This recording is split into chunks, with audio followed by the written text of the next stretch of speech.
how to use trade tokens in Clash Royale. So if you want to use trade tokens in your Clash Royale, then what you need to do is, first things first, you want to head over to your Clash Royale. After that, you need to head over to your clan tab. And this is if you are in a clan. Click on the little clan icon again to pull up this page. Now on the bottom left, you will have a little request card section. You can just simply go with the request card section. In my case, I don't have it because I'm not in the level yet. But if you have that option, you need to just tap on the request card section and then go to the trade tab and then select the type of token that you want to go ahead and use.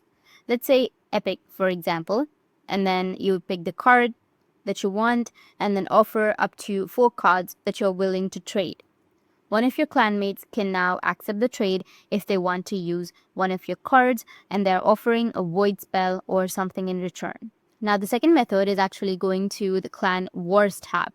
And usually in this, on the top right corner, there's a trader icon. Obviously it's not here right now, but you could click on the trader icon if you have it. Go ahead and trade directly with the game without technically having another player. You could pick the card that you want up at the top, select what you're offering below, and then hit the trade. This is usually found in the shop as well. You can go with your shop section, and if you scroll down, you'll find a trader section. Just go a little bit down. Once you find your trader section, you can just simply click on the trader and then select your card and go ahead. So that's it, and if you have any questions, feel free to comment below. Thanks for watching.